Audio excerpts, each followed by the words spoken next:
Typical fall afternoon, it was a Monday. My wife was traveling actually to Europe that day on a business trip. Everybody was playing outside. We were going to have a Halloween party that weekend, so we had a bunch of leaves in the back of the yard and I was going to run the mower over them in order to just clean up the yard. As usual, I told the kids, you stay over here on one side of the yard, I'll take care of things on the other side. I was trying to get it done as quickly as possible in order to do stuff with the kids. Moving quickly, backed up the mower. He snuck up behind me. I had no idea he was there. And before you knew it, I could tell something terrible had happened and the mower stopped. Immediately got off the mower and I looked over and Michael was underneath the mower, which is two things that don't go together. Having been in the military and what I do now, I didn't even think about what had to be done. So I flipped the mower onto its side, ran around, quickly assessed the wound. I could see that it was a very, very catastrophic injury. I had a belt on my trousers. I pulled the belt off. I looped it around his leg. Thank God, once again, I had my cell phone on me. While holding the tourniquet with one arm, I called 911. In the course of things, Michael was saying things like, "You're gonna remember me, Dad. You'll remember me." And I said, "Michael," I said, "that's not gonna be an issue." He calls his little brother, James, who was 2 at the time. He said, "James, he's gonna be your big boy." I said, No. His brother came over to see what was going on, but he had enough presence of mind. He wasn't, although obviously in extreme distress, he wasn't screaming or crying or anything to upset his brother. I remember him being concerned about his friends, missing him, about his dad missing him, but never about himself. The whole time he was worried about other people, which for a little kid is pretty impressive. The ambulance pulled into the driveway. I remember the officers getting there, then the fire department arrived, and then things began to really move and blur. I had no idea which hospital we were going to. I called some family members just to let them know what had happened and try to meet me there. When I was first told that there's an accident, they turned me around, put me right on another plane. I spent the majority of my time thinking that Michael was dead, to be honest. We ended up going to St. Luke's in Fountain Hill. Then they said they were going to move him to Lehigh Valley Children's Hospital. Officer Chris was there to clear the lane to get the ambulance there. I've driven that road, I don't know how many times since then.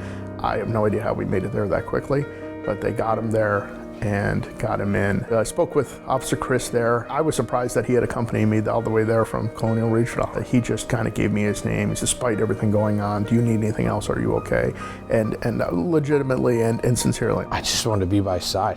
I literally didn't do anything, but I wanted him to know that if he did need something, that I was gonna be there by his side in case he needed it. So Michael came through the surgery. He stayed in his induced coma for several days. I got to the hospital and I spent those first, I'd say, couple hours to days, really just in survival mode, more or less. And then everything calmed down. We're in the room and turn around and see 3 pretty large men, not in uniforms. And Frank instantly recognizes them and says, "These are the officers on the scene." And my heart just filled up and was ready to explode. She gave us a big hug like I've known her for 20 years. It was really pretty impressive that they were there to check in on Mike and make sure he was okay.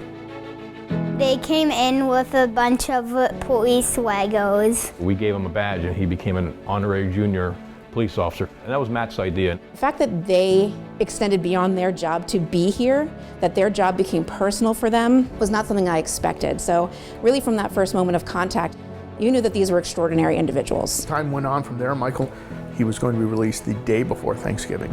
I don't remember how it actually came about, but it ended up that the officers from Colonial Regional gave Michael an escort back from the pediatric hospital right to our house. Made me realize that this was not just their day-to-day job. These were people who were meant to be in our lives, who were meant to help our family get past this. We see so much bad, right, on this job, that whenever we or I get a chance to do something good and do something positive and outreach, I try to jump at it. That's why majority of us get into this career, right? We want to serve others. That is, to a T, Matt, Chris, and George. We'll be outside and suddenly a cop car will pull alongside the house, and lo and behold, it's Chris, it's George, it's Matt who come out and they're just checking up on Mike. How are you doing? How are you guys doing? Their presence is always felt in this community. Beyond the badge to me means, what can I do beyond me just being a police officer to make my community better? Anytime you get an award that's named in a memorial of a fallen officer, that's a huge, huge honor. I was surprised. I didn't expect it at all. We don't do this for an award. With these 3 officers, I'm not surprised whatsoever. And I'm sure that it will not end here with this award. I don't know if anybody deserves the award. Honestly, I feel like it's Michael. He's been an example to me, and I think he's been an example to Matt and George and all of us that come in contact with him. Even though Mike was 6 years old, I'm like, I wish I could be more like him. This accident has not defined him, which is amazing to me. He's a special kid. Even during the incident, he had it together probably more than anyone else there. Within months, he was running around the backyard. If it wasn't for Frank, honestly, his son wouldn't be alive. His poise and how quickly he responded to the whole situation was impressive. Michael himself, Michael's father, my officers, the paramedics, the medical staff at the hospital, all of them together had this positive outcome. You take one of them out of the equation, maybe not so. I'm thankful that the Cardens have allowed us to be part of this process so that as we see Michael grow, we're also able to see the success that he's going to have. Right after I got my robot wig, we went straight to the police department. The first stop we made was at Colonial Regional Police Department. They give a tour. He also got to see the canine unit. He got to sit in the car. And then on top of that, they recommended Michael for a shop with the cop. There'll never be any words, there'll never be any awards or any recognition that we can give to them that truly say, you guys are so critically important to us. Our lives would not be the same without you.